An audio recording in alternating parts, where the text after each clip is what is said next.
Bonjour à toutes et à tous. C'est avec un immense plaisir que nous vous accueillons aujourd'hui pour ce dialogue virtuel sur le maintien des filles à l'école en Afrique de l'Ouest. L'éducation des filles est un sujet fondamental pour le développement de nos sociétés et nous sommes ici pour explorer ensemble les meilleures stratégies et pratiques mises en œuvre dans différentes régions du monde et en apprendre. Cet échange organisé par Wati avec le soutien de l'ambassade d'Irlande au Sénégal a pour objectif de tirer les enseignements d'expériences réussies ailleurs afin d'identifier les solutions les plus adaptées à nos réalités ouest-africaines. Nous avons donc l'honneur pour ce sujet d'accueillir Madame Barbara Cetri, j'espère que je prononce bien, responsable mondiale du programme d'éducation inclusive et de qualité de plan international, qui partagera avec nous son expertise et des recommandations concrètes pour relever les défis de la scolarisation des filles. Sa présentation plus détaillée sera faite ultérieurement par ma collègue Marem Sissé. Mais juste avant de rentrer dans le vif du sujet, je vais laisser la parole à Shane Kinan, le chef de mission adjoint à l'ambassade d'Irlande au Sénégal, pour son mot de bienvenue. Son mot de bienvenue. Monsieur Shane. Merci, Dijet, et bonjour à toutes et à tous. Au nom de l'ambassade d'Irlande au Sénégal, je suis ravi de participer à ce dialogue aujourd'hui. Je serai bref dans mes remarques. Je veux juste remercier toute l'équipe de nos partenaires WADI pour l'organisation de ce dialogue important sur l'éducation des filles en Afrique de l'Ouest. Nous sommes également ravis que Barbara Scaletti de Plan International se rejoigne la conversation aujourd'hui. Plan International est également un partenaire important pour l'Irlande et nous sommes fiers de soutenir son travail tant au niveau mondial qu'en Afrique de l'Ouest. En fait, en Irlande, l'éducation est un sujet qui nous tient particulièrement au cœur, notamment l'éducation de femmes et de jeunes filles. L'égalité à l'accès à une éducation de qualité a été le fondement du développement national d'Irlande en tant que pays relativement jeune et indépendante et a été l'un des principaux moteurs de la transformation sociale et économique de notre pays. C'est pourquoi l'éducation des filles est une priorité essentielle de la coopération internationale au développement d'Irlande. Grâce à nos partenaires, l'Irlande cherche à soutenir les approches transformatrices de l'éducation des filles qui cherchent à s'attaquer aux causes profondes de l'égalité des sexes et à supprimer les obstacles structurels auxquels les filles sont confrontées dans l'accès à l'éducation de qualité. Nous attendons avec impatience la conversation d'aujourd'hui sur la façon dont les leçons peuvent être tirées au niveau mondial, mais aussi des initiatives qui existent déjà dans les pays de la région sur la meilleure façon de maintenir les filles à l'école et d'assurer que les filles non seulement restent à l'école, mais accèdent à une éducation de qualité. Merci à toutes et à tous et bonne discussion. Merci beaucoup, Shane, pour ce mot de bienvenue. C'est un plaisir pour Wati de poursuivre ce travail avec l'ambassade d'Irlande autour du projet Renforcement et transformation des systèmes éducatifs en Afrique de l'Ouest. Ce projet qui a commencé en 2024 et que nous poursuivons cette année avec ce dialogue virtuel. Je vais à présent laisser la parole à Babacar Ndiaye, le directeur de la recherche et de la publication de Wati, pour son mot de bienvenue au nom de Wati. Merci Adji, bonjour à toutes et à tous. Bienvenue à cette discussion sur le thème Maintenir les filles à l'école en Afrique de l'Ouest, quelles leçons tirer des différents pays du monde. Je voudrais saluer aussi Shane Kinan, chef de mission adjoint de l'ambassade d'Irlande au Sénégal et toute l'équipe de l'ambassade. Nous sommes ravis de poursuivre le partenariat débuté en 2024 avec l'ambassade d'Irlande autour de ces questions essentielles, l'éducation et surtout l'éducation des filles. L'année dernière, nous avions organisé une série de tables rondes virtuelles et en présentiel. En 2025, nous restons dans cette même perspective avec l'organisation de plusieurs événements en ligne et en présentiel sur le renforcement et la transformation des systèmes éducatifs en Afrique de l'Ouest. Les dernières estimations du rapport mondial de suivi sur l'éducation 2023 montrent que 5 millions de filles de plus ont terminé chaque niveau d'enseignement de la primaire au second cycle secondaire. Et je trouve que ce sont des chiffres à saluer parce qu'on voit qu'il y a une progression. Mais malgré ces progrès, il faut redoubler d'efforts pour augmenter ce chiffre. La discussion d'aujourd'hui nous permettra d'aborder des expériences dans le monde concernant le maintien des filles qui peuvent être bénéfiques pour notre région, Afrique de l'Ouest. Je voudrais aussi remercier notre invitée, notre panéliste, Madame Barbara Tchetri, et nous avons hâte de vous écouter et d'échanger avec vous pour ce premier dialogue de l'année avec l'ambassade d'Irlande. Et voilà, je voudrais vraiment remercier tous les participants et les participantes à ce dialogue virtuel et nous souhaiter une excellente discussion. Merci à toutes et à tous. Alijat. Merci beaucoup, Babacar, hein, pour ce mot de bienvenue. Encore une fois, merci à tous et à tous pour votre participation. Nous vous invitons à partager vos contributions ou vos questions dans la boîte à questions dédiée juste en bas, en espérant donc que ces échanges soient riches en idées et en perspectives nouvelles. Je vous souhaite, au nom de Wati, d'excellentes discussions à toutes et à tous. Merci beaucoup. Merci beaucoup, Adji. Merci à Babacar et à Chen. Bonsoir à tous. C'est un plaisir de vous retrouver pour ce dialogue virtuel de Wati et l'ambassade d'Irlande au Sénégal sur le thème important de l'éducation des filles et un peu ce qu'on peut voir des initiatives et des politiques qui ont marché ailleurs pour s'en inspirer ici en Afrique de l'Ouest. Et donc, juste rappeler aux participants qui sont en train de nous suivre sur Zoom qu'il y a l'option interprétariat en français et en anglais pour ceux qui souhaitent suivre les discussions en anglais.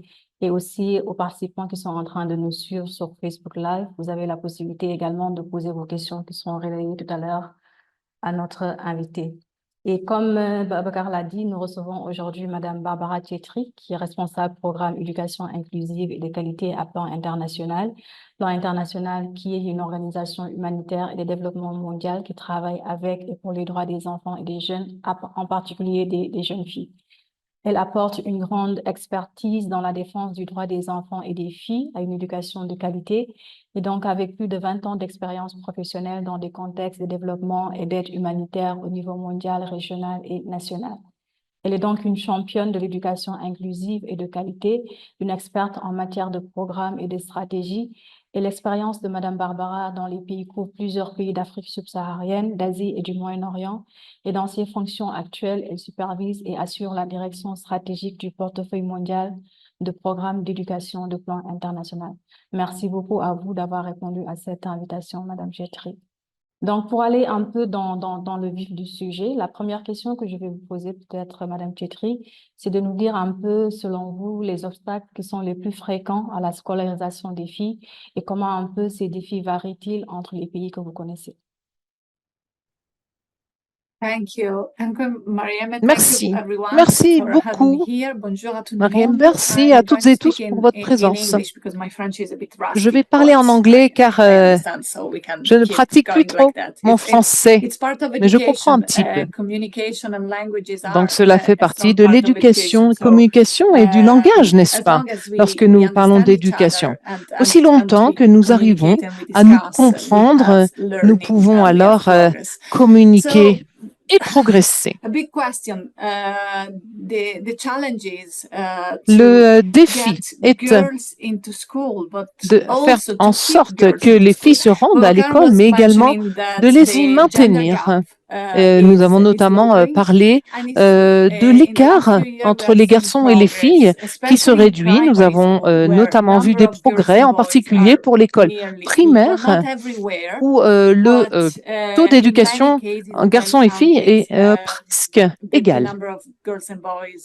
Pour de nombreux pays, les chiffres sont égaux entre garçons et filles. Donc, il y a néanmoins des lacunes d'un pays à l'autre, mais également au sein d'un même pays, notamment dans les zones isolées, nous voyons des écarts entre les garçons et les filles. filles. Avec les garçons qui ont un meilleur accès à l'éducation. Mais nous voyons toujours pas juste des défis en matière d'accès à l'éducation, en particulier l'école secondaire, et notamment au milieu rural, mais également pour maintenir les filles à l'école afin de réduire leur taux d'abandon.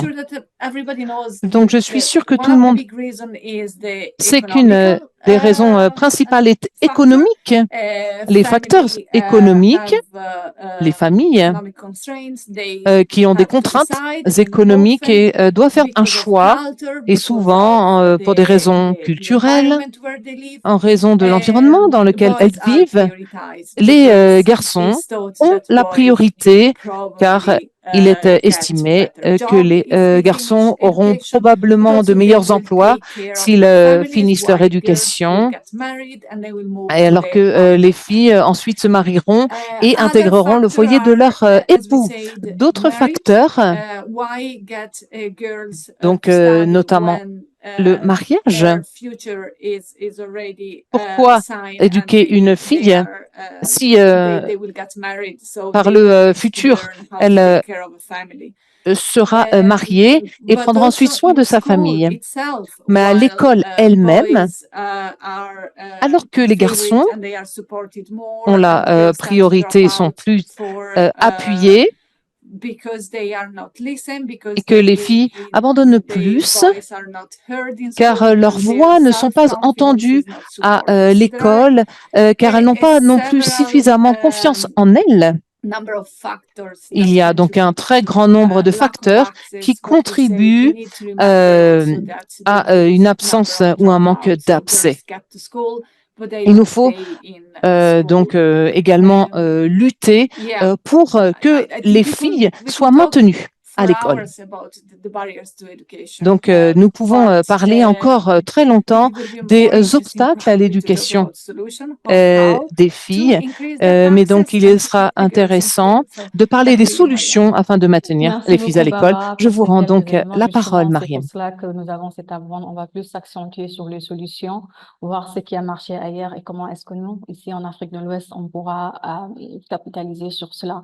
Et comme vous l'avez rappelé, les obstacles les plus marquants à l'éducation des filles, il y a d'abord les obstacles qui sont d'ordre économique, mais il y a aussi ce manque de soutien familial que connaissent les jeunes filles parce que l'éducation est un investissement et certaines familles considèrent que c'est un investissement plus rentable quand c'est dirigé envers le garçon plutôt qu'envers la fille. Vous avez aussi rappelé qu'il y a des inégalités qui existent entre les pays, mais à l'intérieur même des pays par rapport à l'accès au maintien des filles à l'éducation. Parlons maintenant des solutions. À travers votre expérience, quelles sont les politiques publiques, les innovations ou les pratiques spécifiques que vous connaissez et qui ont le plus aujourd'hui contribué à maintenir les filles à l'école dans d'autres régions du monde, par exemple comme en Asie du Sud ou en Amérique latine? Oui, donc c'est bien connu. Maintenant, nous avons beaucoup de données probantes. Il n'y a pas une solution unique selon les situations. Ce qui fonctionne le mieux est une combinaison de solutions, donc une approche globale afin de lutter contre les différents défis, permettant ensuite d'appuyer l'accès des filles à l'éducation et leur maintien à l'école. Si l'on parle par exemple de la pauvreté, une des premières actions est l'appui aux revenus de la famille. Ce que nous avons vu qui a bien fonctionné et ce que l'on appelle les cons, il s'agit de permettre aux filles ou à leur famille de recevoir un montant déterminé contre l'accès des filles à l'éducation. Et nous savons que ceci n'est pas durable à long terme et qu'il faut mettre en place des solutions permettant d'appuyer les moyens de subsistance des familles, ceci allant au-delà du fait de recevoir un montant fixe. sur une base continue. Il y a également les bourses, mais de la même façon, ce n'est pas soutenable ni durable à long terme, mais les bourses ont pu montrer de très bons résultats lorsqu'elles sont en lien avec les résultats d'apprentissage. Donc, ces bourses sont renouvelées si les filles sont maintenues à l'école, ainsi que si elles progressent dans leurs apprentissages et les niveaux. Ceci permet au moins d'avoir une génération de filles qui finit ses études et pourra être ensuite un modèle pour les autres générations. Si elles ne peuvent pas finir leurs études et n'ont pas une bonne qualité de vie, alors ce n'est pas une bonne mesure incitative pour la génération suivante de filles. À l'inverse, si cela fonctionne, c'est une incitation pour les familles permettant de montrer ensuite des effets positifs en cascade, appuyant toute la famille. Et comme nous l'avons dit, les incitations économiques ne suffisent pas. Nous devons également modifier la culture, le type d'éducation fournie. Nous devons changer ce qui se passe dans les classes. Nous devons appuyer les enseignants afin d'être plus inclusifs, afin d'appuyer tout le monde. Nous savons ce que l'on dit, n'est-ce pas, le dicton, les garçons seront toujours des garçons. C'est en partie vrai, mais il faut également que chacun puisse faire entendre sa voix, les filles et autres groupes marginalisés dans les salles de classe. Ceci permettant d'augmenter sa confiance en soi pour de meilleurs résultats d'apprentissage. De ceci permet également de cette façon de jouer un rôle de modèle, et une analyse des manuels a montré que si nous continuons de montrer les filles dans les rôles traditionnels alors que les garçons ont accès à des emplois mieux rémunérés, de meilleures positions dans la société, ceci ne contribuera pas à changer les mentalités au sein de la société. Autre point important concerne le secteur de l'éducation qui a mis en place avec succès projets pilotes avec différentes solutions mises en œuvre qui parfois sont oubliées, on passe à autre chose. Il y a notamment ce qu'on appelle l'approche de la vieille école. Nous savons que pour qu'un enfant puisse s'épanouir, il faut un village. Il en va de même pour l'éducation. Afin d'appuyer l'éducation des filles et de tous les enfants, il faut l'implication des enseignants, du secteur éducatif, mais également de l'appui de la communauté, appuyant que tout le monde a le droit à l'éducation et que chaque personne qui étudie apporte une valeur ajoutée à la société. Le soutien des parents est également nécessaire. Donc c'est un système, si vous voulez, et bien sûr le gouvernement. Il est important qu'il existe des politiques en appui de l'éducation. Concernant les politiques pour l'appui à l'éducation des filles, ceci est très important. Nous devons rappeler que ceci doit être en conformité avec une allocation des fonds. Sans financement, il n'est pas possible de mettre en œuvre ces politiques d'éducation inclusive. Donc, les budgets doivent prendre en considération les besoins des filles et les montants qui doivent être alloués pour venir en appui aux filles. Comme nous l'avons dit précédemment, le budget doit peut-être également être pondéré selon les zones rurales ou urbaines ou selon les zones isolées où davantage de ressources sont nécessaires. Et de façon traditionnelle, malheureusement, nous avons vu que c'est généralement tout à fait l'opposé qui est fait. Ce sont les zones urbaines qui reçoivent le plus de financement, alors que les zones rurales ne sont pas totalement oubliées, mais reçoivent moins de financement alors qu'elles ont besoin de plus. Ceci, car elles sont généralement éloignées des écoles, ont besoin, les moyens de transport viennent à manquer et ont besoin également de services en permettant la facilité d'accès. Donc, comme je l'ai dit, c'est un ensemble de solutions. Nous savons qu'une solution ne suffit pas et nous devons travailler aux différents niveaux, au niveau économique. Nous devons travailler également à la pédagogie, au manuel, aux méthodologies. Nous devons également travailler avec les parents et les communautés dont nous avons besoin de l'appui. Nous avons besoin d'alliés venant en appui à l'éducation des filles, venant appuyer leur matière à l'école. Pour clarifier un peu, parlons des incitations financières. Est-ce que ce sont des coûts qui sont supportés par l'État ou c'est des partenaires comme Plan International qui mettent cela en place? Très bonne question. Sera-t-il durable, que ce soit Plan International ou une autre organisation qui continue de payer? Nous savons que de manière traditionnelle,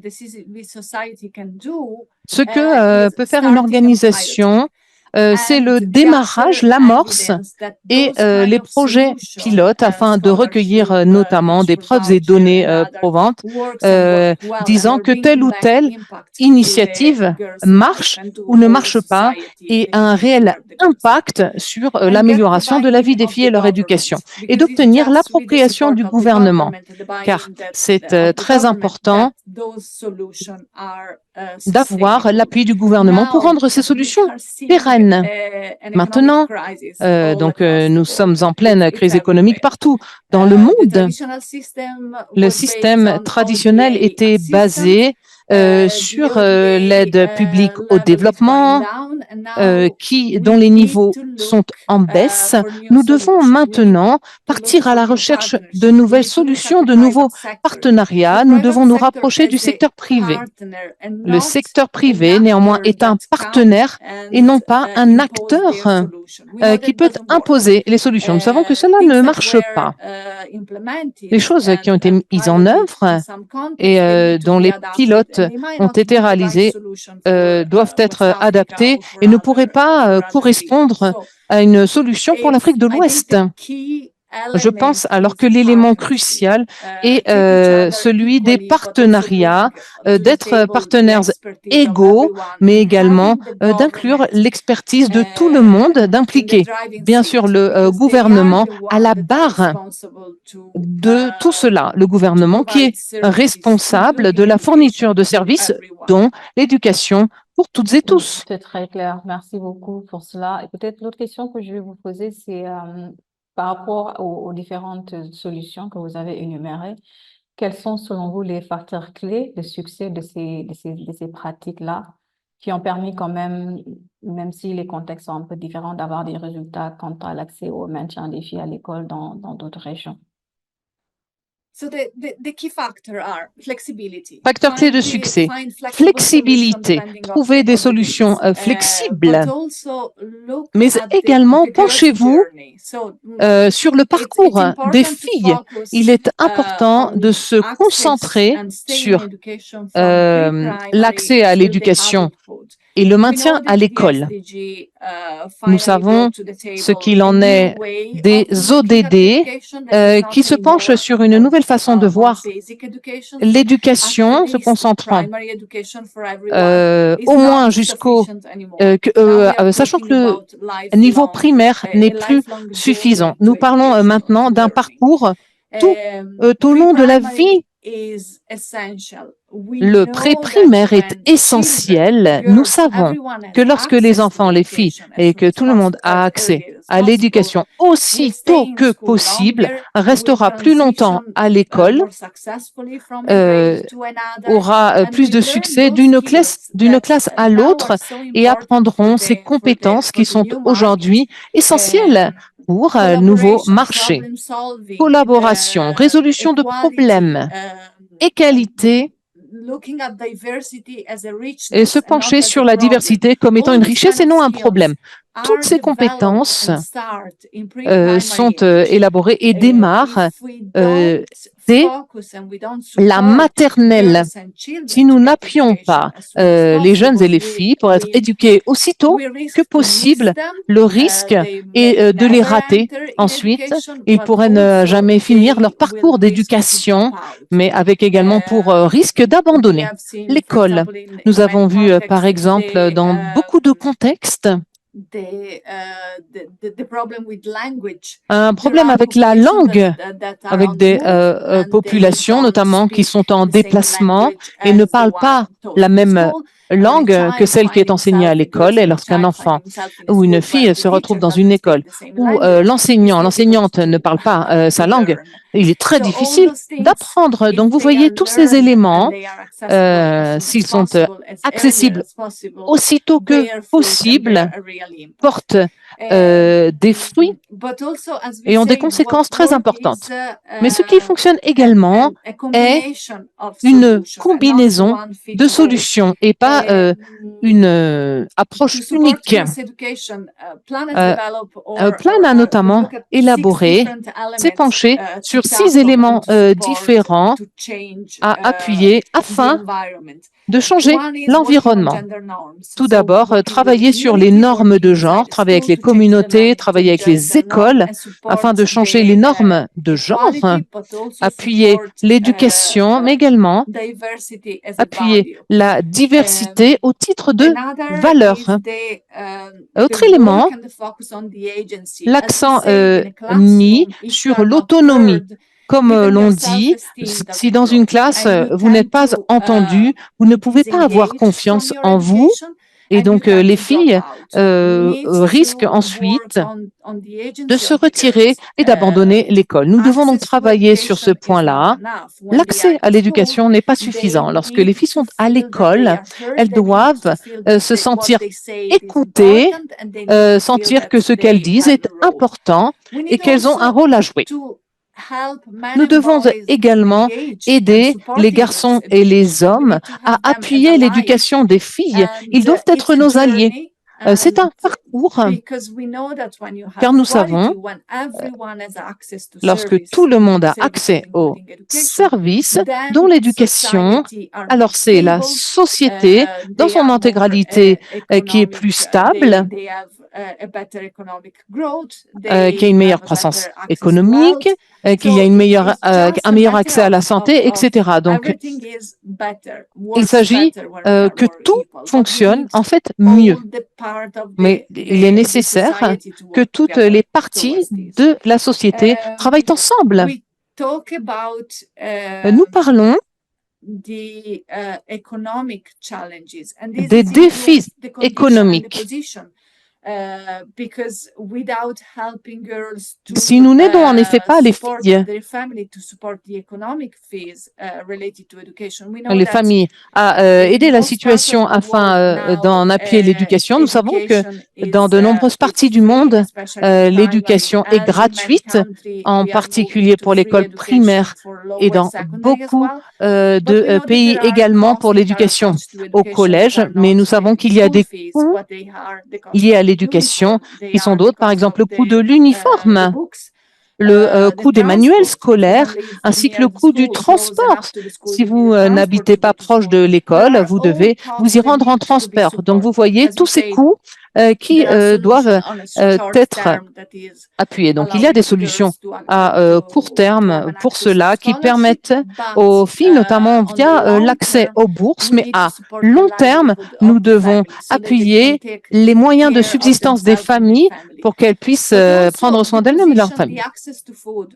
Mais l'accès à la nourriture, vous ne pouvez pas apprendre si vous ne vous nourrissez pas correctement. Il y a eu un changement intéressant quant au repas, au programme d'alimentation de repas scolaires. Précédemment, le programme était mis en place pour maintenir les enfants. Nous parlons maintenant d'école et d'alimentation pour la réussite des apprentissages. On comprend maintenant qu'un enfant bien nourri obtient de meilleurs résultats. Il ne s'agit plus juste d'avoir le ventre plein, mais ceci garantissant que chacun puisse progresser et bien apprendre. Ensuite, la question de l'environnement d'apprentissage. On revient sur le fait que tout le monde s'implique, les responsables communautaires, les parents, toute la communauté qui appuie l'éducation pour les filles et tous les autres groupes marginalisés. Et la diversité au titre de valeurs. En effet, il ne s'agit pas que des filles contre les garçons, mais d'utiliser la perspective de l'intersectionnalité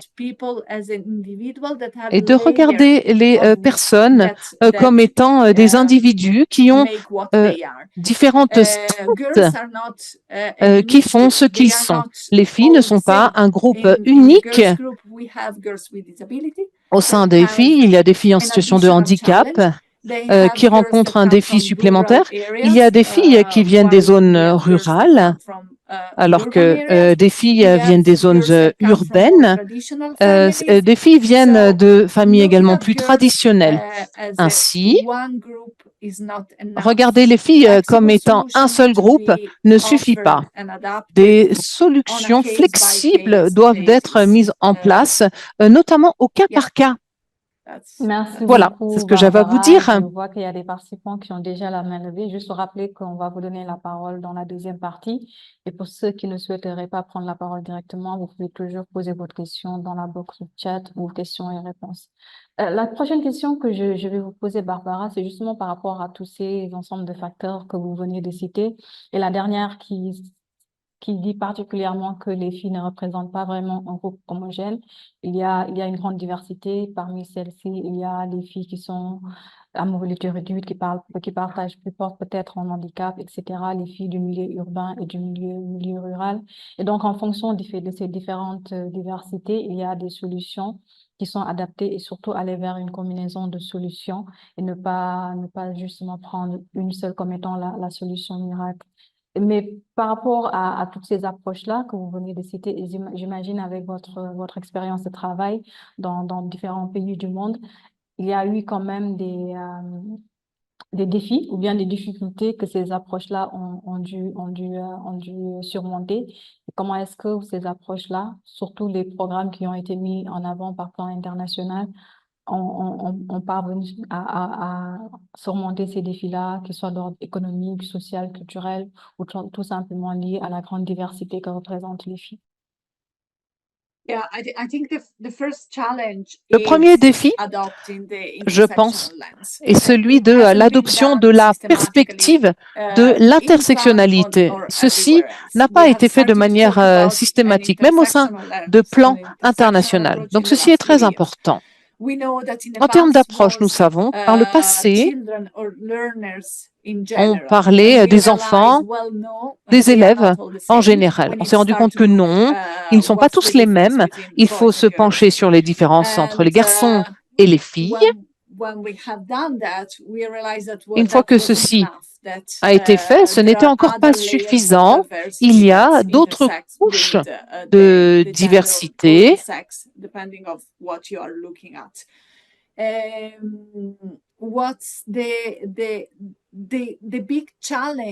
Le grand défi est qu'il faut adapter vos solutions. C'est bien plus facile de voir les choses en noir et blanc et de n'avoir qu'une solution pour un groupe. Mais lorsque vous commencez à ventiler votre groupe cible, vous verrez que différentes personnes ont différents besoins et que différentes approches sont donc nécessaires. Les choses deviennent alors plus compliquées. Et il est nécessaire de mettre alors en place des solutions à plus long terme. Nous savons que l'éducation peut changer une société. L'éducation est une des solutions clés afin d'atteindre tous les objectifs de développement durable, mais cela prend du temps. Il n'est impossible d'atteindre un réel impact et la durabilité en quelques mois. Ceci prend du temps. Et c'est un autre défi, car souvent, nos interventions sont basées sur les financements reçus. Et si nous ne sommes pas suffisamment performants pour les voir comme étant un programme dans une continuité, qu'à chaque fois nous inventons un nouveau programme, car nous n'avons pas réussi à faire ce lien via une vision à plus long terme, c'est alors un autre immense défi. Donc, comme je l'ai dit, pour les solutions, il s'agit d'avoir cette multi-perspective permettant de voir les différentes couches pour mettre en place différentes solutions. Mais c'est également un défi car vous avez besoin d'adapter les solutions selon les différents groupes qui n'ont pas forcément les mêmes besoins. Merci beaucoup, Barbara, pour ces éléments. Alors, on va plus peut-être revenir vers le contexte ouest-africain aujourd'hui pour voir un peu comment est-ce que ces solutions pourraient être adaptées à notre contexte. Tout à l'heure, vous rappeliez que même si le fait de donner directement des bourses ou des incitations financières aux familles parvenait à un certain niveau de maintenir les filles à l'école, c'est quand même un investissement économique qui est énorme. Et donc, est-ce que dans le contexte des pays de l'Afrique de l'Ouest, où quand même on a beaucoup de priorités, est-ce que c'est une solution qui pourrait s'adapter ici? C'est une solution qui a été adaptée, notamment bourses, les coupons en argent liquide, notamment utilisés dans les situations d'urgence, là où il n'y a pas d'autre choix. Mais comme je l'ai dit, à long terme, ce n'est pas pérenne. Vous devez appuyer les filets de sécurité des familles, notamment via les moyens de subsistance. Il y a de très bons exemples, notamment dans l'agriculture verte, exemples qui peuvent être pérennes et peuvent également permettre de relever les défis en lien avec les changements climatiques, mais peuvent également être compétitifs sur les marchés qui ont besoin de nouvelles solutions. Ceci peut être réalisé au niveau des familles, mais également permettant la promotion de l'accès aux sujets et filières scientifiques pour les filles, car nous avons vu de façon traditionnelle à nouveau que les filles se destinent plus souvent aux métiers de soins et de l'aide, alors que les garçons vont dans les filières scientifiques. Alors que nous savons qu'il n'y a aucune différence. Les filles peuvent rencontrer d'excellents succès dans les filières scientifiques. Et les garçons peuvent également être d'excellents enseignants, par exemple. Donc, il s'agit ici de changer d'attitude et d'obtenir l'appui des familles et des communautés.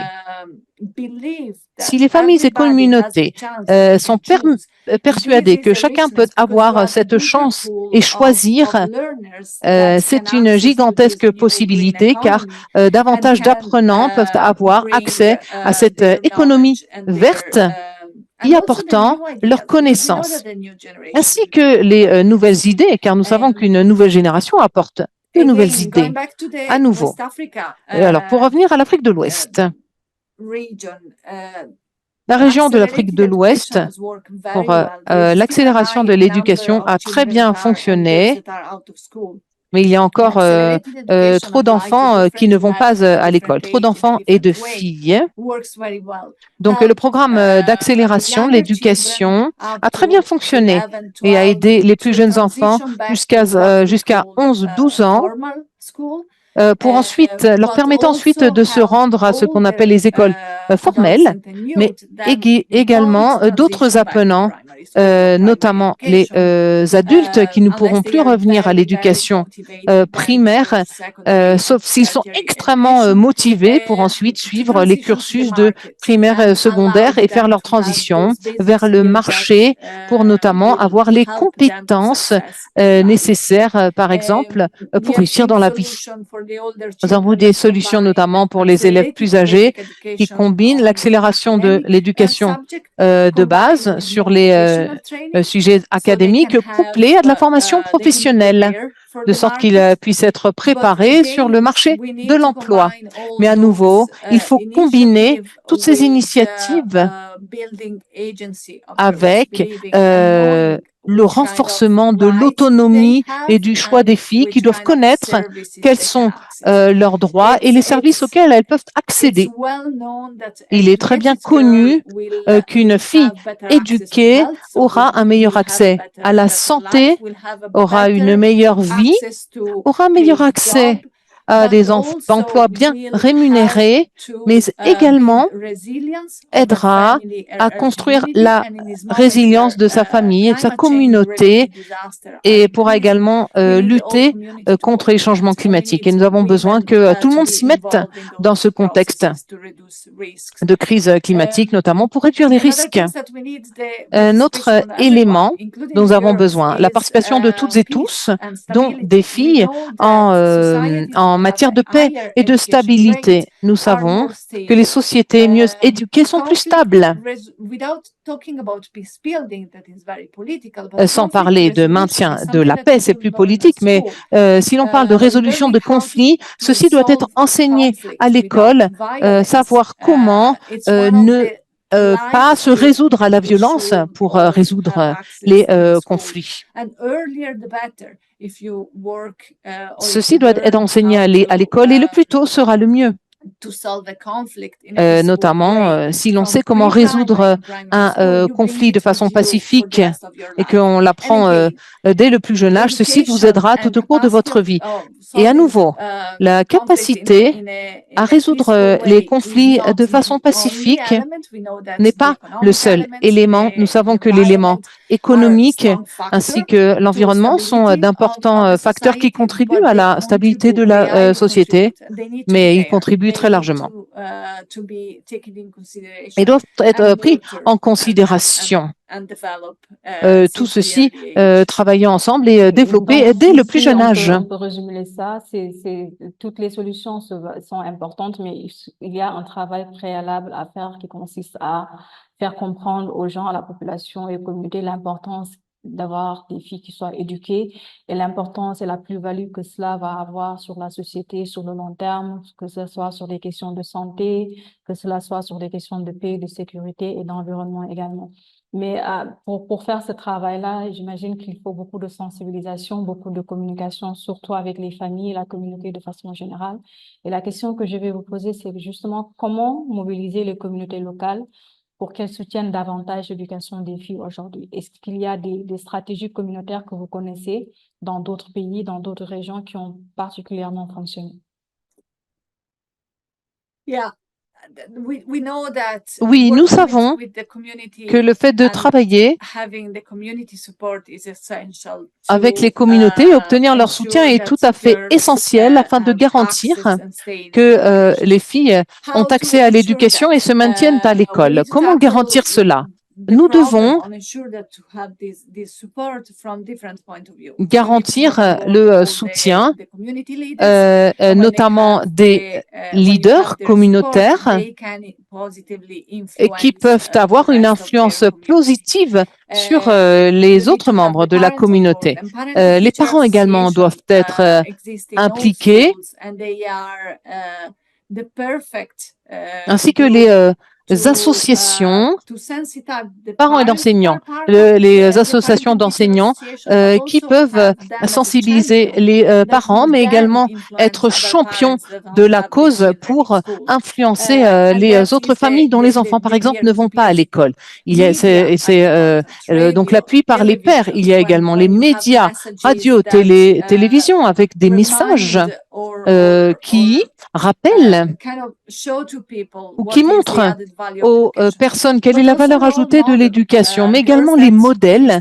Les filles qui finissent leur éducation et ont accès à une meilleure qualité de vie et travail sont d'excellents exemples. Une autre bonne chose, on dit, si on ne le voit pas, ce qu'on ne voit pas, on ne sait pas que cela existe. Donc, si l'on voit une fille qui a accès à un meilleur emploi, par exemple, pour avoir fini son éducation, si on ne voit pas ces modèles-là de réussite, donc on ne peut pas s'y identifier. Ensuite, nous avons par exemple mis en œuvre une initiative très intéressante, appuyer aux filles des communautés rurales à devenir enseignantes. Nous Plan à cibler les filles qui étaient considérées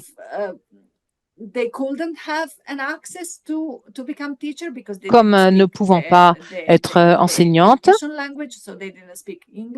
car elles ne parlaient par exemple pas l'anglais, elles ne parlaient que les langues locales et elles vivaient aussi trop loin des institutions de formation des enseignants.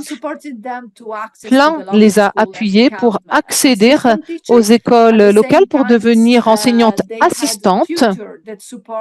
Ils ont également obtenu les services de tutorat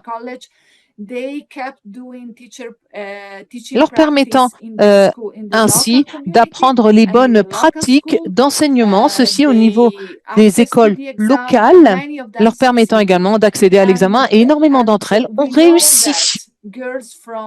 Et nous savons que les filles de ces communautés rurales y resteront et donc à nouveau vous allez pouvoir lutter contre la problématique du déplacement et du mouvement des enseignants. Car le problème c'est que vous avez des enseignants, vous les envoyez dans une zone rurale et après quelques années, ces personnes vous demandent de retourner en ville ou de se rendre là d'où elles viennent. Alors que si vous appuyez les filles au niveau local, elles auront tendance à y rester et devenir ensuite enseignantes elles-mêmes. Ces enseignantes sont également des modèles car elles montreront aux autres filles et familles que vous pouvez réussir dans la vie et changer votre statut. Elles comprennent également le problème car elles ont eu cette même expérience, viennent de la même communauté et peuvent donc appuyer les filles à faire face à leurs problèmes. Et les filles peuvent se sentir comprises par des enseignantes qui ont partagé les mêmes problématiques qu'elles. Donc ça c'est l'exemple d'un pays de l'Afrique de l'Ouest, la Sierra Leone.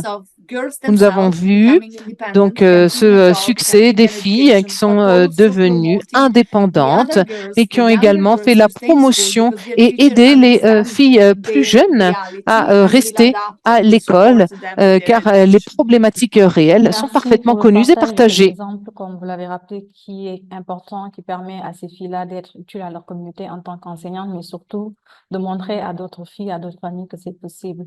Peut-être juste une dernière question avant de donner la parole à nos participants. Aujourd'hui, on est dans une région qui connaît quand même pas mal de crises. On est dans un contexte où on a des crises qui sont liées soit à des conflits avec des déplacements de population. On a eu la période de la COVID-19 il y a quelques années et qui a fait qu'il y a beaucoup d'enfants, de filles en particulier, qui se sont retrouvées hors des écoles. Aujourd'hui, quels sont les mécanismes que vous connaissez qui ont permis à d'autres pays de maintenir les filles à l'école ou de favoriser leur retour en classe après des interruptions? Et comment est-ce qu'on peut s'en inspirer aujourd'hui en Afrique de l'Ouest? Nous avons un très bon exemple, notamment à l'occasion de la crise sanitaire de la COVID. Durant la COVID, tout le monde a dû réfléchir à de nouvelles solutions en matière d'éducation.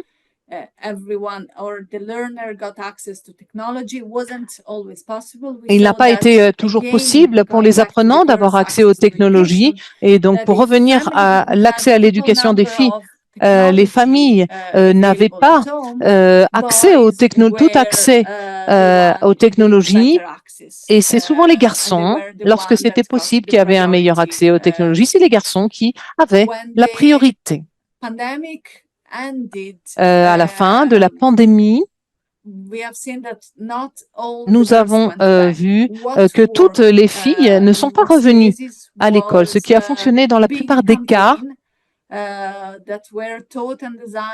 Elle a mis en place une campagne qui a pris en considération l'importance de cibler les messages. Il fallait cibler les messages et expliquer pourquoi les filles devaient revenir à l'école, mais ensuite prenant en compte l'élément financier si la famille ne pouvait pas appuyer ça ou ses filles. Un autre élément important a été celui du plaidoyer en faveur du changement des politiques notamment. Malheureusement, très souvent en cas de crise, les filles sont considérées comme étant un fardeau et sont mariées très jeunes. Lorsque la crise prend fin, il est possible de revenir à l'école. Les sociétés elles-mêmes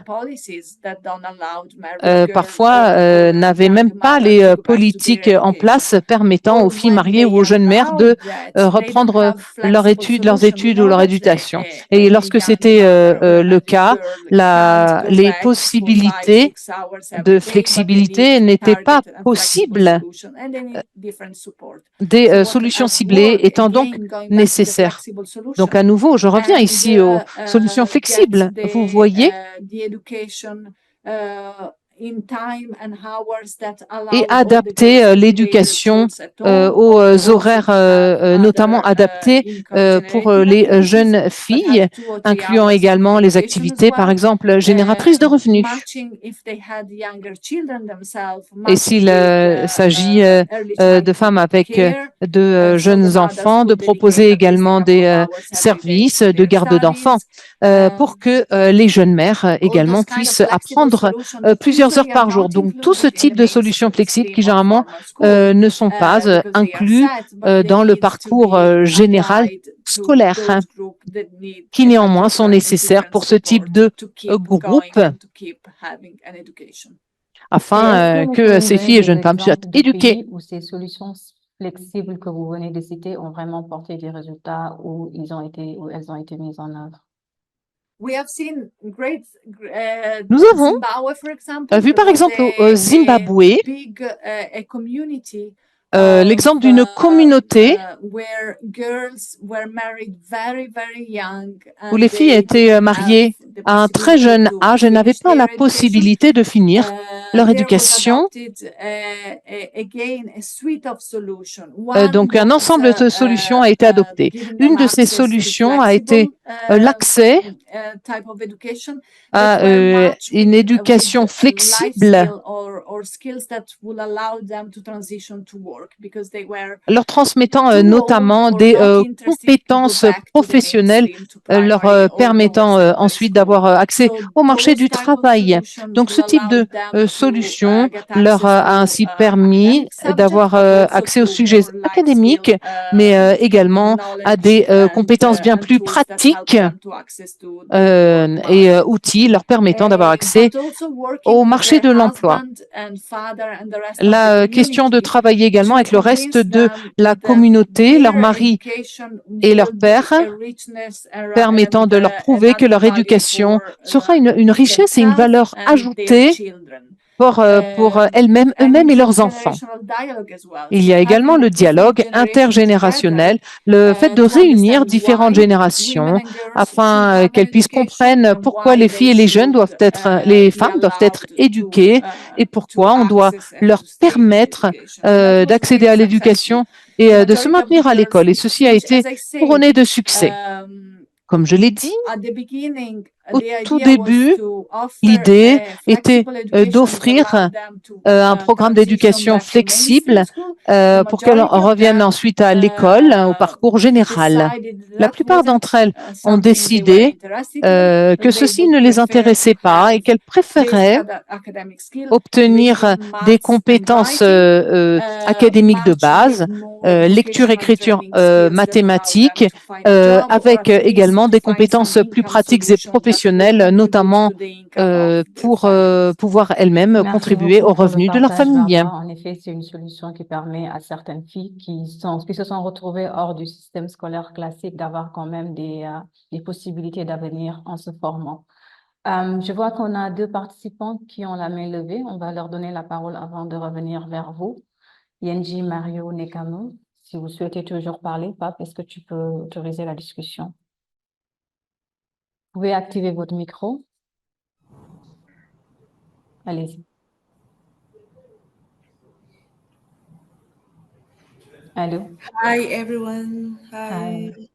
Mariam, thank you for Bonjour giving me à the toutes floor. et Barbara, tous. greetings once Mariée, more. merci de me donner la parole. Thank you for Barbara, the bonjour à wonderful nouveau. presentation. Merci pour And l'excellente I think présentation. I just wanted to make a comment with respect to J'ai the un school feeding commentaire program, which is of concernant real les programmes high importance in alimentaires first of all à l'école. C'est access très to important. education, because Donc, in tout most d'abord of en the matière d'accès à communities where we l'éducation, have car these dans la school plupart programs, des we realize communautés, that nous at avons les least programmes scolaires. Nous the school réalisons attendance increase because que so la many children, participation it's à like l'école a a point of augmenté, attraction of car the pour children beaucoup and even their d'enfants, community members. So the parents c'est would like to un send their point children to school. d'attraction. Just like you Donc, les said, familles sont a intéressées par child that is envoyer leurs hungry enfants à l'école, car cannot comme on really be l'a dit, focused to un enfant learn, qui a and faim equally ne the peut brain pas se equally will not really concentrer. develop Il en due to va that. de même pour And le bon again, I want développement to du say, I cerveau. must appreciate to À say, in most nouveau, of the schools where je we have souhaite dire these que dans la plupart school des feeding écoles où programs, nous we avons ces realize that it programmes equally d'alimentation, helps to maintain these children ceci in school, aide because there à are so many maintenir schools ces where the enfants à children l'école, go car il to y a school beaucoup and before the end d'écoles of the day, dans they lesquelles, are à la hungry, fin they de rush la back journée, home, or they ils rush ont into the faim, communities in search of what to reviennent eat chez and to eux, sustain them. But le most ventre often, vide. when we have these school programs in Donc, la plupart school, du temps, and we lorsque know dans it's les écoles, il y always a les most often at the programmes end of the alimentaires mis en period where place, the nous, distribution is done. So nous these voyons children, they will stay les in impacts school de la because they know distribution at the end of the alimentaire qui se period they tient have to eat. So why we à la give fin de or we la distribute the journée. food, the children, it helps the children or Donc, lorsque maintain these la children nourriture est in school. distribuée, ceci So they aide très learn and largement à then they maintenir eat at the end of ces the enfants day and then they à go back home. l'école, qui So peuvent it's really donc se something, nourrir à la fin de la an journée avant approach de that we rentrer need chez eux. to C'est une encourage, approche especially in qu'il nous faut the encourager, most of the rural en communities. particulier So I just want to dans say les it's a wonderful communautés approach, and then we rurales. can see Donc, je how to voulais improve on soulever it. cette And approche. Nous pouvons voir equally, également comment in most of the l'améliorer. schools where we Et have dans this la school plupart feeding, we des realize that écoles it is où nous avons associated with ces a livelihood programmes activity. d'alimentation It is scolaire, the school garden. So most of these schools, they always have the school garden behind. c'est And the également mis school en lien garden avec does des not only activités help in génératrices de making revenus. provision of Dans some ces basic écoles, items il that peut we y notamment will y be needed avoir for the feeding, but equally des to make the children jardins learn some basic skills. And permettant d'apprendre so aux to me, it's a élèves wonderful program. des Thank you so much compétences for the de base qui presentation, pourront Barbara. plus tard les aider. Thank you. Merci Merci beaucoup, beaucoup. Yenny, pour la participation. On va donner la parole à un autre participant, Ibrahim Adamou Salah.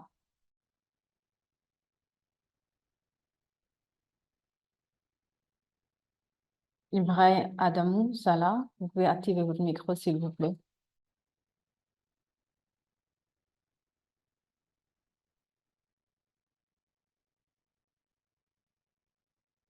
Okay, Alors, thank peut-être... you very much for the presentation. Merci beaucoup pour la présentation. One issue I Une want to problématique que je raise for souhaite all of us to reflect on soulever afin que nous y réfléchissions toutes et is tous est la one critical suivante. areas on girl participating Il s'agit de la participation in schooling, des filles and this has to do with the school environment. à l'école. Et ceci est en lien And I avec want to l'environnement tie it scolaire. to Je souhaite menstrual period for girls. notamment faire le lien When girls avec are experiencing their les menstrual menstruations period des filles. Lorsque les filles ont leurs règles and they are not able to go to school, et qu'elles ne peuvent pas se the rendre school à environment, l'école, the school system doesn't have le an système established scolaire ne standard dispose pas d'une norme établie of addressing the concerns of girls that mix up quant to school aux because of préoccupations menstrual experience. when they are having their menstrual period. de ces jeunes filles When a child lorsqu'elles ont misses leur school, a menstruation. girl misses school for 4 days. Lorsqu'une fille ne se rend pas à l'école come durant back. 4 jours, All the previous lessons that were qu'elle y lost revient, elle a are no perdu repeat for those girls. So les let's leçons assume that we have enseignées about ces 4 jours-là. 10 girls in a classroom. Donc, par exemple, s'il y a And 10 filles every également month, dans they une have their classe menstrual period. et And at least chaque they mois, stay out of school en for 4 raison days. de leurs You règles, can elles ratent imagine the number 4 of jours d'école. Vous contact hours imaginez that these girls are losing le as a nombre result of menstrual d'apprentissages periods. ratés And par when ces they filles en raison de leur come back to menstruation. school, Et lorsqu'elles the reviennent school à l'école, system le système does not lui-même, address le système scolaire, those concerns, ne répond like pas à having leurs remedial classes leurs for them to catch problématiques. up with their colleagues. Ne leur It is permet not there. notamment pas And that's one de critical rattraper area les that we need to apprentissages flag, perdus. Nous devons because it's also absolument signaler affecting cela, girls' effective participation car in the ceci a un classroom. impact Thank you. important sur l'efficacité de la participation des filles à l'école. Merci. Je vais revenir vers vous, Barbara, justement par rapport à ce point qui a été soulevé par Ibrahim sur la précarité menstruelle. Je me rappelle que l'année dernière, à peu près à la même période, on avait une table ronde virtuelle justement sur cette question de précarité menstruelle comme obstacle à l'éducation des filles.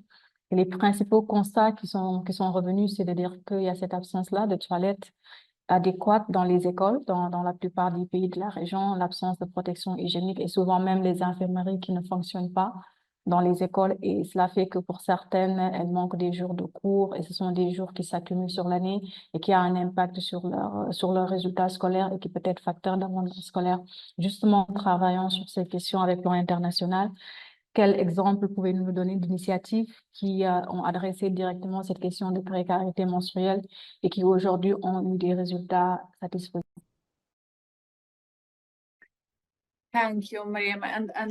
Merci, Mariam, et merci aux deux intervenants pour leurs questions. Alors, concernant l'hygiène menstruelle, c'est un bon point, mais nous devons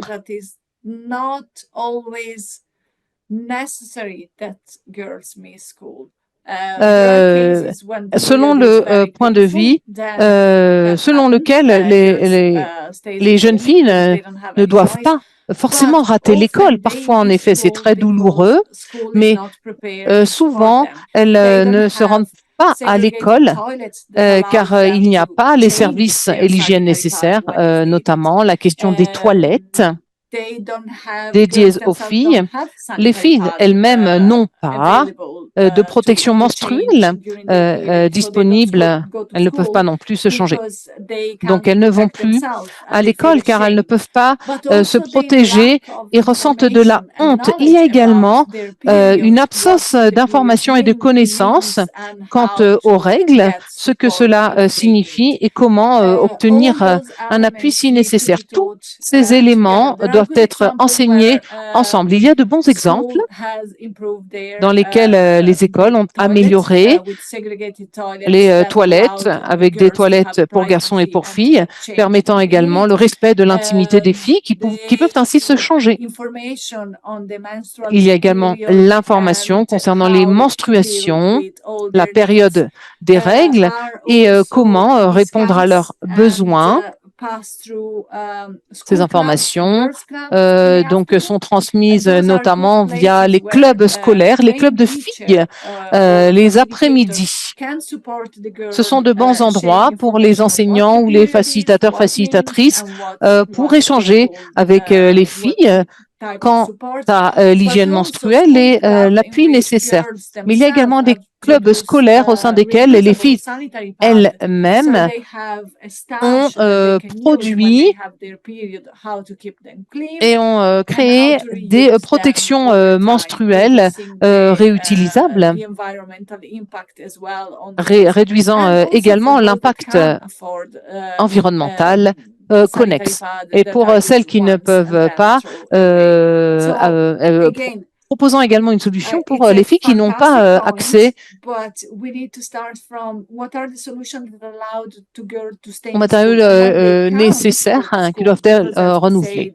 Donc, Partons de l'idée que les filles ne doivent pas nécessairement rater l'école durant leur menstruation, mais lorsque c'est le cas, en effet, leur proposer des classes sur mesure les après-midi, par exemple, leur permettant de revenir aux apprentissages pour être au même niveau que leurs Merci beaucoup, camarades. Barbara. Juste pour répondre à une question rapidement dans le chat, peut-on avoir la traduction en français? Oui.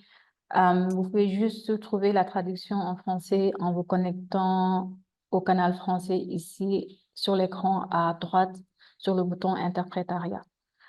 Justement, par rapport à cette question de précarité menstruelle, Barbara, comme vous l'avez mentionné, il y a deux cas de figure où la jeune fille ne peut pas aller à l'école à cause des douleurs menstruelles qui peuvent être insupportables, mais il y a aussi le cas où l'école doit être prête à accueillir la jeune fille qui a ses règles à travers l'accès à l'information, mais aussi les installations nécessaires pour permettre à cette jeune fille-là de vivre ce moment-là en pleine quiétude. Est-ce que vous avez des exemples de pays de façon précise où il y a eu quand même des initiatives ou des pratiques à l'intérieur même de l'école?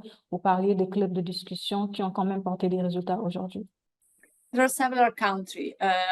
y a de très nombreux pays, et comme je l'ai dit, par exemple, en Jordanie,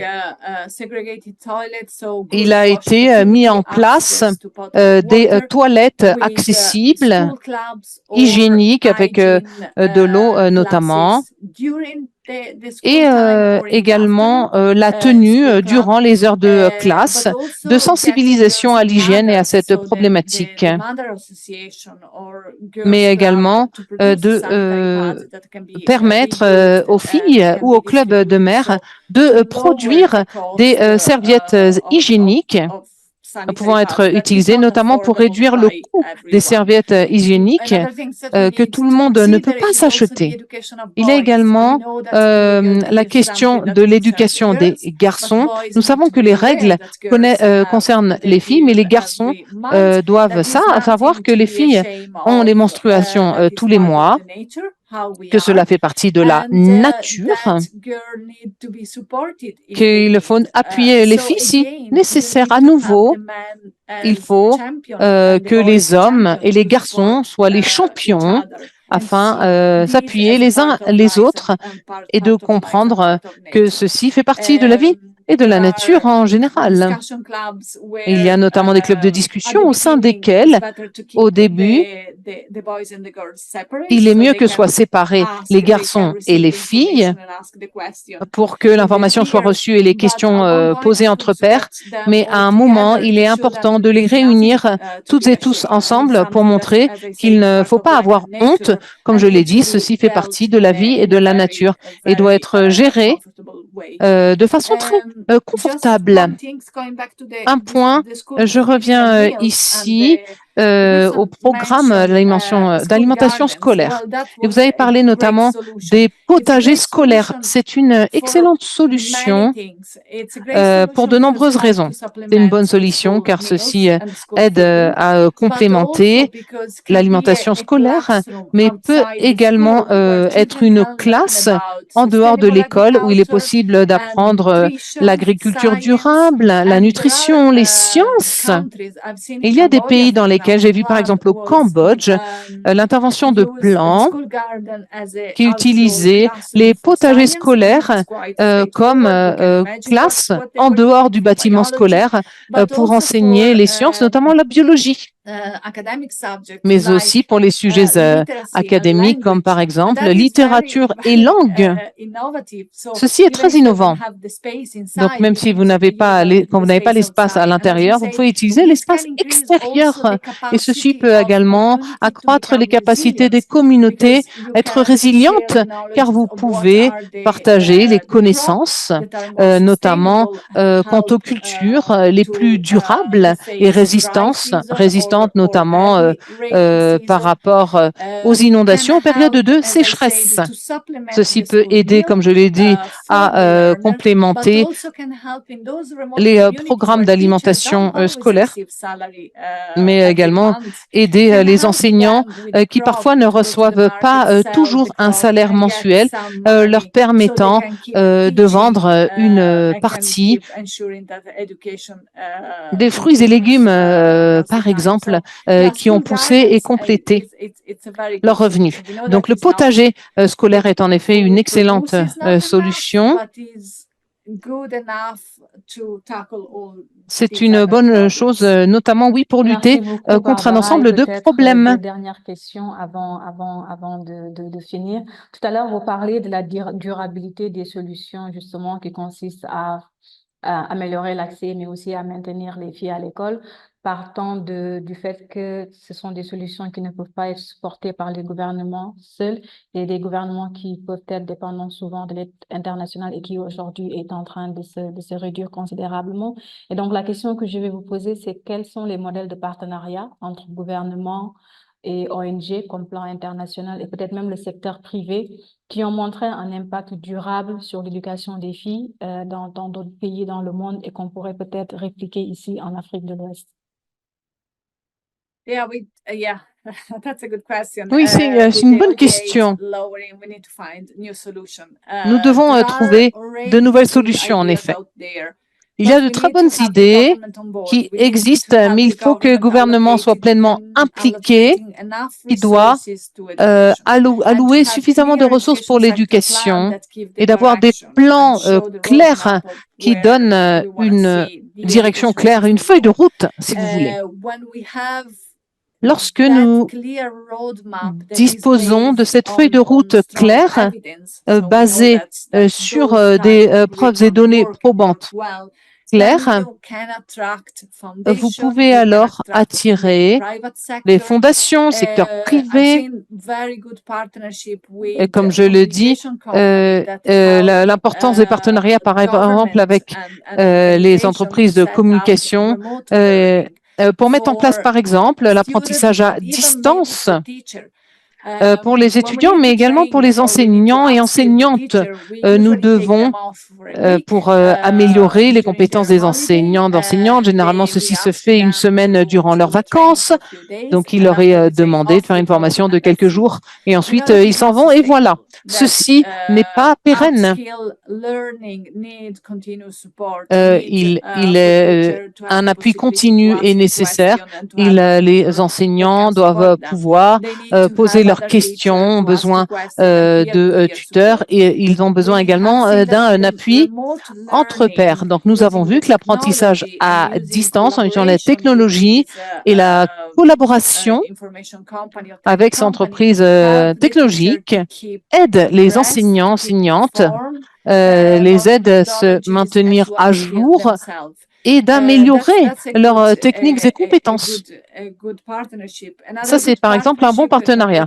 Un autre exemple, lorsque nous parlons notamment de l'alimentation à l'école, mettre en place des partenariats avec des coopératives locales, par exemple, qui peuvent fournir de la nourriture à l'école, aux différentes écoles, permettant de nourrir les enfants qui ensuite, à leur tour, apprennent mieux. Et comme nous l'avons dit, lorsque les solutions ont été mises en place et ont bien fonctionné dans la phase pilote, ceci attire davantage de personnes car elles fonctionnent. Il faut toujours mettre en place des systèmes solides de suivi et d'évaluation qui vous aideront à enregistrer les impacts et conséquences. Et lorsque vous disposerez des résultats, vous pouvez alors présenter ce qu'il en est au secteur privé, l'intéresser et l'impliquer pour obtenir les financements nécessaires afin d'appuyer l'éducation des filles. D'évaluation et de solutions qui marchent. Est-ce que vous, aujourd'hui, vous connaissez des méthodes ou des outils d'évaluation qui ont été utilisés avec succès pour mesurer l'impact des programmes éducatifs qui ciblent les jeunes filles dans différents contextes? Quels sont ces outils d'évaluation-là qu'ils peuvent utiliser justement pour mesurer l'impact des solutions? Alors,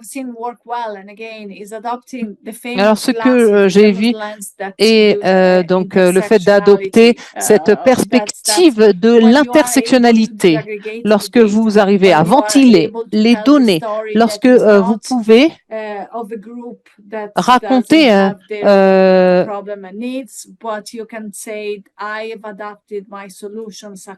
lorsque vous pouvez dire que vous avez adapté avec succès vos solutions solutions à ce type de gros, de présenter les problèmes qui existaient, les solutions adoptées, les résultats. Donc, à nouveau, il n'y a pas de solution unique.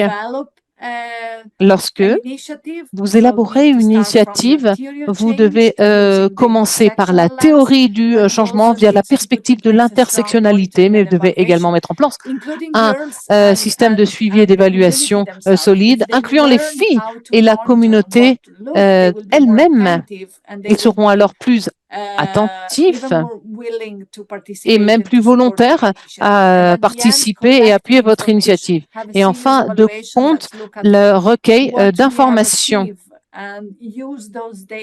Donc, utilisez ensuite ces données afin de convaincre le gouvernement et les bailleurs de fonds que votre solution fonctionne et est solide. Et généralement, ensuite, vous pouvez obtenir des fonds. Nous savons que les financements ne sont jamais suffisants, mais les solutions solides, sachez-le, attirent les Merci financements. beaucoup, Barbara. Alors, peut-être la dernière question. Je sais qu'on a beaucoup parlé de solutions et d'exemples de choses qui ont marché ou qui peuvent marcher dans ce contexte-là. Et la dernière question que je vais vous poser peut-être, c'est si vous pouviez retenir 3 recommandations qui sont selon vous les plus importantes que vous feriez à l'endroit des décideurs politiques, mais aussi aux différents acteurs, que ce soit la communauté, les enseignants, des organisations qui travaillent sur la question de l'éducation des filles comme plan international, pour des politiques et des initiatives en faveur du maintien des filles à l'école qui soient beaucoup plus efficaces aujourd'hui, surtout dans le contexte de la région en Afrique de l'Ouest. Quelles seraient ces 3 recommandations-là? Première recommandation, il n'existe pas de solution unique, il faut s'adapter. Il est nécessaire de mettre en place un ensemble de solutions qui, ensemble, répondent aux défis et doivent être adaptés à votre contexte. Il s'agit également d'intervenir en dehors de l'école, comme nous l'avons dit, l'appui aux familles, au niveau économique, mais également lutter contre les normes sociales néfastes, donc identifier des champions au sein de la communauté pour l'appui à l'éducation des filles, mais également au sein de la salle de classe, comment les enseignants et enseignantes, comment est leur relation avec les filles et ce qu'il en est de l'éducation des filles et la valeur accordée à l'éducation des filles. Deuxièmement, garantir que les politiques au niveau national et le budget ne sont pas aveugles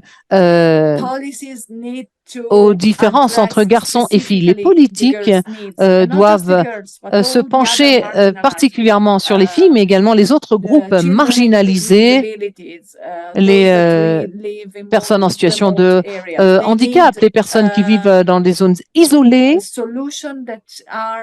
Des solutions sont nécessaires qui les ciblent et répondent à leurs problèmes particuliers. Et à nouveau, s'ils ne font pas partie intégrante des politiques au niveau national, ne sont pas visibles, alors n'existent pas et ne sont pas bien appuyés ou de la bonne façon afin de garantir leur accès à l'éducation et leur maintien à l'école. Mais des politiques sans allocution de budget n'est alors pas suffisant. Même avec un budget n'est pas suffisant. Il faut ensuite les mettre en œuvre, car le budget doit inclure les besoins spécifiques concernant l'éducation des filles au sein des lignes budgétaires. Troisième point, passer, donc appuyer l'éducation des filles juste pour cela, mais changer le récit, montrer que l'appui à l'éducation des filles appuiera la stabilité et l'amélioration de toute la société. Lorsque les filles ont accès à l'éducation et sont performantes, les conséquences positives sur leur famille et la société sont importantes et importantes à long terme. Donc, montrer les succès et montrer pourquoi c'est important de le faire et pas juste car tout le monde a le droit à l'éducation. Ça, bien sûr, c'est important, mais également car ceci aura pour Merci conséquence une beaucoup, valeur ajoutée pour Barbara, toute la pour société. ces éléments et ces recommandations qui sont fort importantes. Et la première étant de changer justement le narratif, faire comprendre à l'ensemble de la société, aux décideurs en premier, l'importance de l'éducation pour les filles, pour qu'elles puissent avoir un meilleur avenir, mais aussi la plus-value, la valeur ajoutée que cela va avoir sur l'ensemble de la société, pour leur famille également, mais aussi le besoin d'avoir des budgets nationaux qui soient adaptés. Il faut qu'il y ait un financement adéquat de la part des gouvernements, justement, en se basant sur des politiques publiques qui s'adressent aux différents groupes vulnérables, en particulier les filles, pour que ces politiques-là puissent donner des résultats effectifs dans le domaine de l'éducation des filles. Et enfin, avoir des solutions qui soient adaptées au contexte et viser un peu des solutions qui ne se focalisent pas seulement à l'école, mais en dehors de l'école, voir quelles sont les conditions des familles, avoir ce soutien-là économique, avoir l'engagement des communautés qui vont soutenir la sensibilisation sur l'importance de l'éducation des filles. Et enfin, dans les salles de classe même, voir peut-être comment est-ce que les enseignants eux-mêmes s'adressent aux filles et quel langage ils tiennent en fonction de ce qu'ils leur disent sur l'importance de l'éducation et comment est-ce qu'ils arrivent à les pousser elles-mêmes à se dépasser. Merci beaucoup et à peut-être remercier aussi nos participants qui nous ont suivis sur Zoom et qui continuent de nous suivre également sur Facebook Live. Remercier les participants qui ont posé des questions, qui ont partagé leur avis également dans le chat et ceux qui ont directement pris la parole. Je vais peut-être redonner la parole directement à Shane, si tu veux bien, pour le mot de clôture.